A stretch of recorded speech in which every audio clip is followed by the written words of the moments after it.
This is Thomas Park, and I wanted to talk about kind of a figure in culture who I think is often misrepresented or kind of given a bum sort of steer. No, that's not how to put it. So give me a chance here. I will illustrate. So for the past couple of years, when my wife and I separated, I went off to live on my own, and as I was supposed to. And I started working, and I lost some IT jobs that were paid better. And then I ended up working for a while in some service jobs, working in restaurants, a movie theater, a museum, things like that, a grocery. And I found that on sort of this service level, there's sort of a figure of myth, dark myth, and legend, which would be often a woman who's middle aged to elderly who is very difficult to deal with. And the reason that, or the way she seems this way, is to be irritable and very particular and very choosy, often to make a display if she has power or wealth beyond, especially those that are who are serving her. So, like one of the impressions is it's someone who could come into the store and sort of begin to sort of take the store over because she doesn't see things are the way she wants. And this is one of the chief characteristics of this often beleaguered figure is someone who seems not to accept things, service, or quality very often. People would feel very lucky if characters like this were approving of what they did or how they did it, even if they tried very hard to do it well. I guess, there's some sort of obscene terms for this type of figure, but I would prefer to call her the queen. And that's because I think that this person, this refers to a real role that people actually live, and although often made fun of in current culture and in other ways, I just wanted to say a few words to sort of offer some counterpoints or considerations on this figure and why they behave the way they do. So let me get to it presently.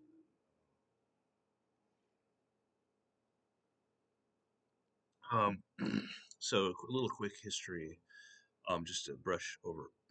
In the 20th century, I was reading about T.S. Eliot's wife Viv, and read about how since she was very young, she was given all kinds of pills and chemicals to stabilize her mood. Now, I have no way of knowing what kind of attacks she was having. It might be something where today it would just seem she would seem upset or complain or yell or scream. I don't know. But there was this kind of harsh view that people would say at that time, which was that the woman's cervix is the opposite of the man's mind. And of course, in England, this reasonable empirical culture would again and again suggest that logic in the human mind was superior and that the cervix was not really something that thought really, and just, a lot of pretty harsh masculine based views, which today I think would sound pretty awful to a lot of people who would probably groan and not feel comfortable with those ideas, whether or not they privately suspected them. They do sound rather extreme. Um, I've gone to college and I've met and I've worked in many jobs and I've worked with and studied with and lived with my family many women who are very bright, who had ideas that made sense to me and who I learned a lot from.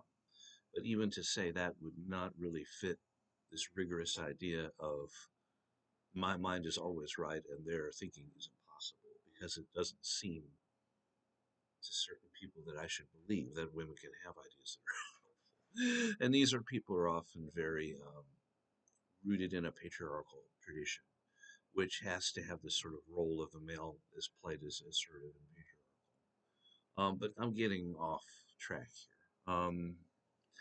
So more recently, some developments, some things I observed. I was listening to the Magic Flute, which is watching a performance. It's a musical. It's an opera by Mozart, and part of the opera, the plot is that there's this evil that keeps going on as someone is trying to achieve this goal, and they cannot figure out why or who is doing it. And I believe what we're supposed to see in the end is it's this evil queen figure.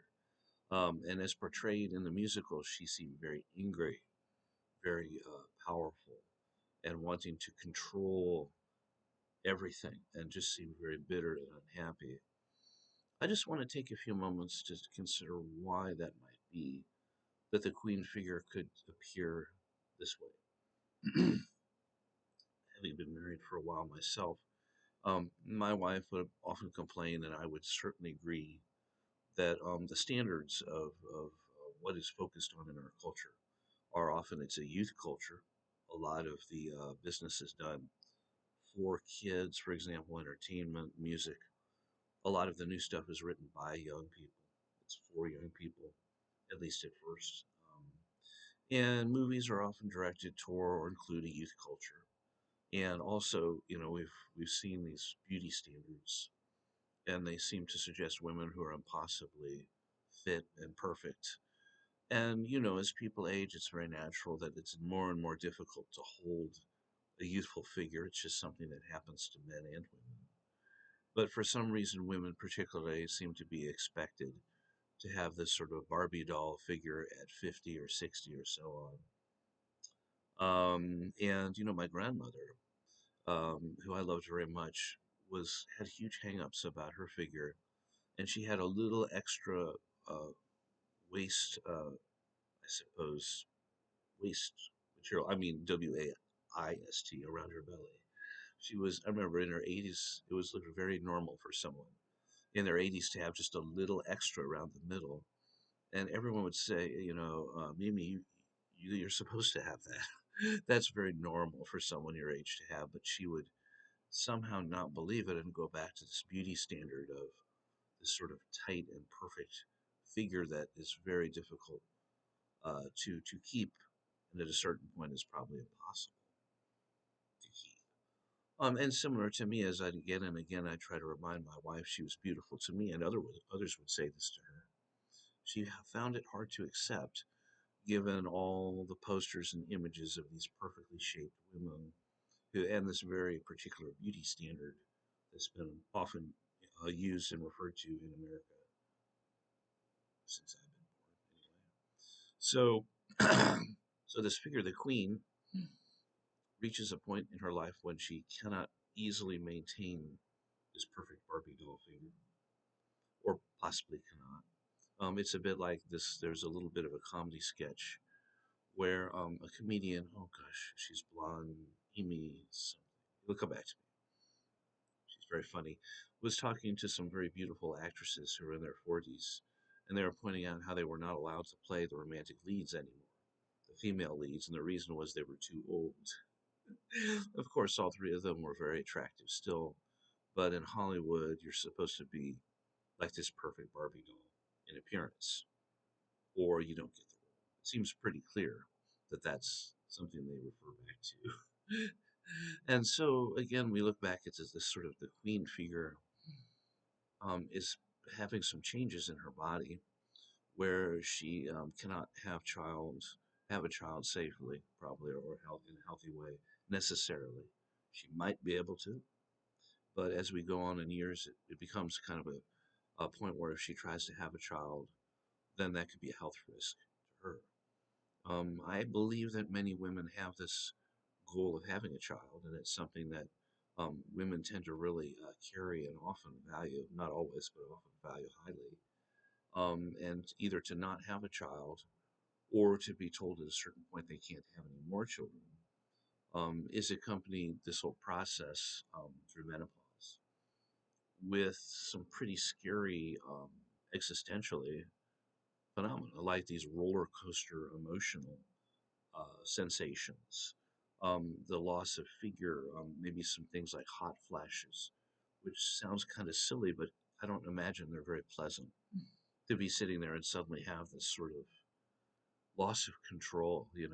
and to be sort of feeling these ups and downs and hormonal changes, which can be unsettling, maybe even to painful for people, accompanied with the loss of the Barbie doll figure and the sense that they have to grapple with, if I'm not this young movie starlet figure, and then getting older and people are starting not to see me as that figure, if I'm not, attending the prom this year, if I'm not the one who's going to be in the music video necessarily, then can I accept this new role and what is that role? So, what I would think a woman would want to do is try to establish a new kind of value in herself.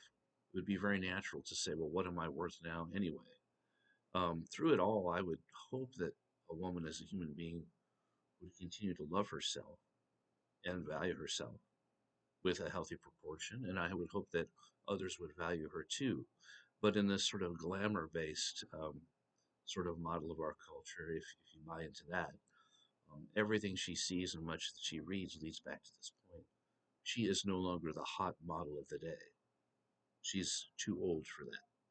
So I really, and because of the stress on appearance, I think it hits people pretty hard that they would have to really show a resistance to this idea that the nubile body and childbearing ability are the determinants of a woman's value.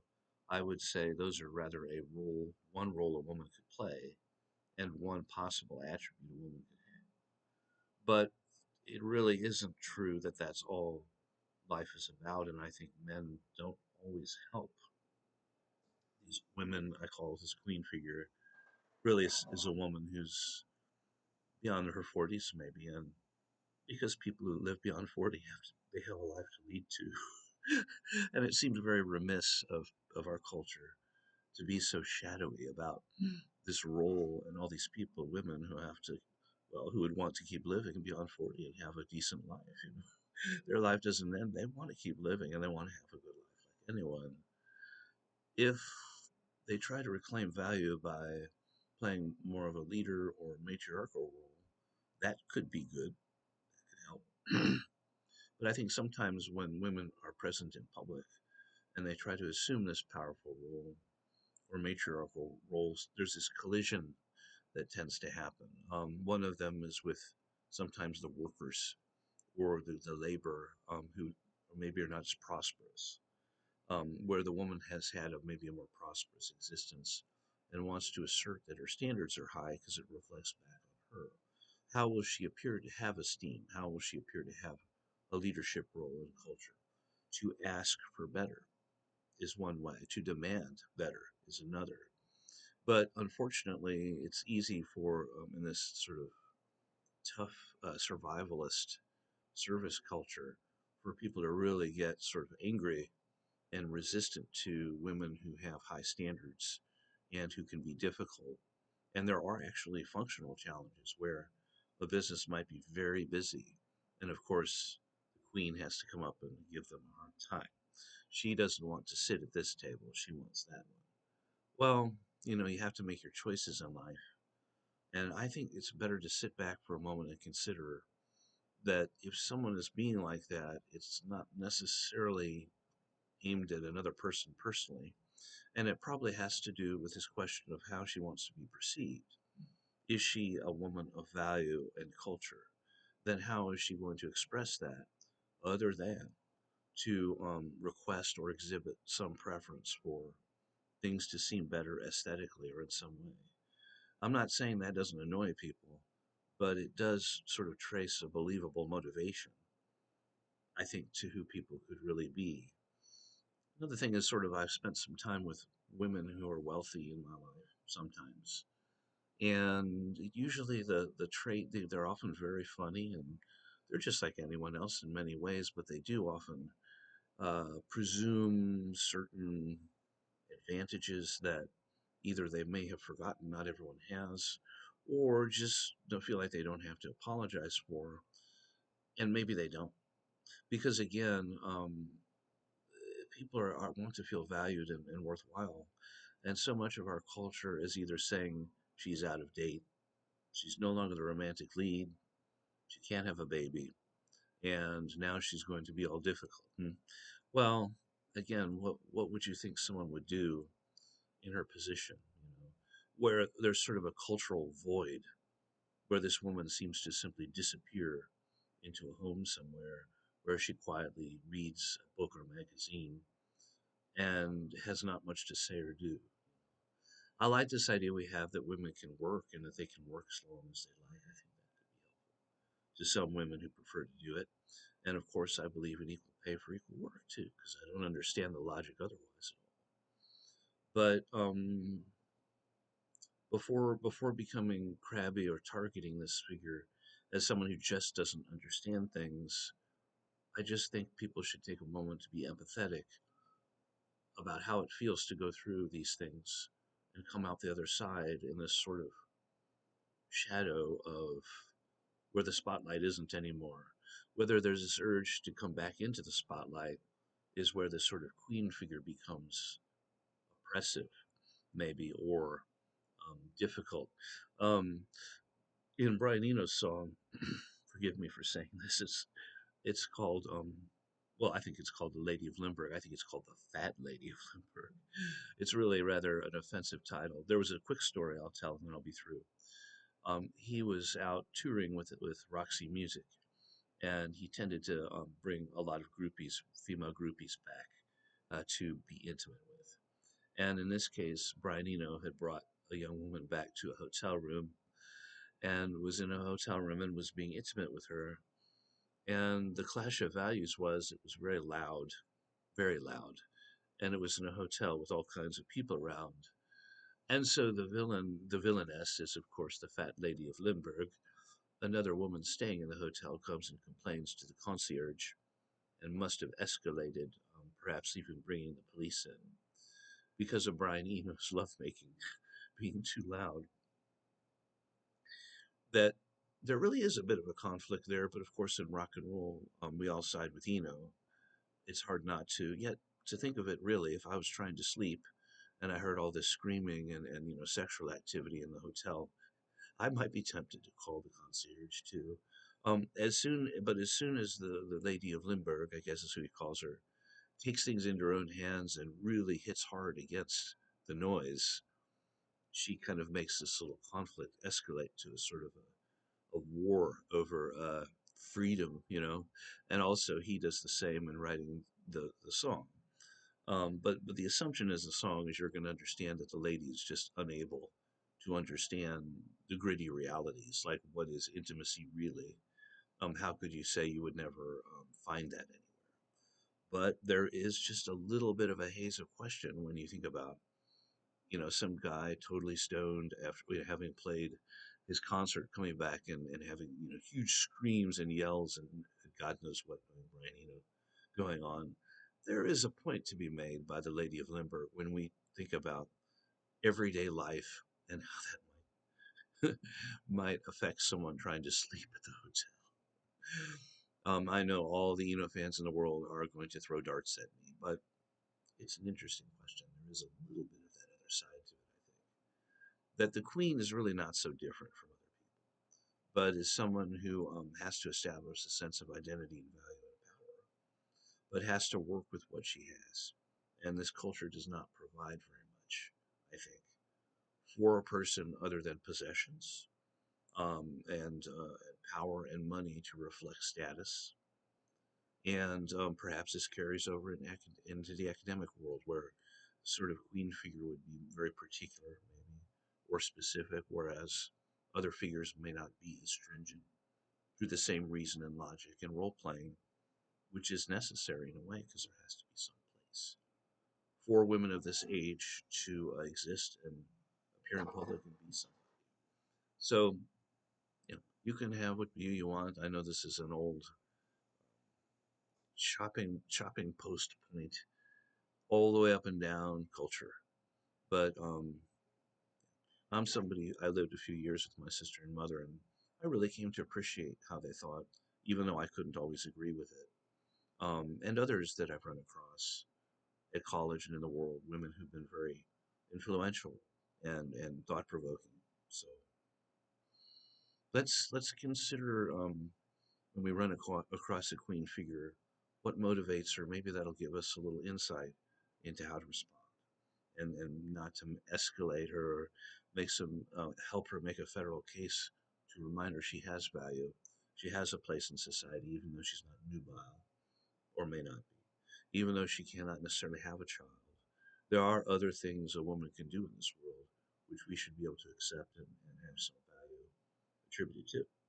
So, my counterpoint to the more traditional response to a rather upsetting, empowered Dark Queen and her great fury and judge powers to judge is why so and what does it portend? Some thoughts from me, Thomas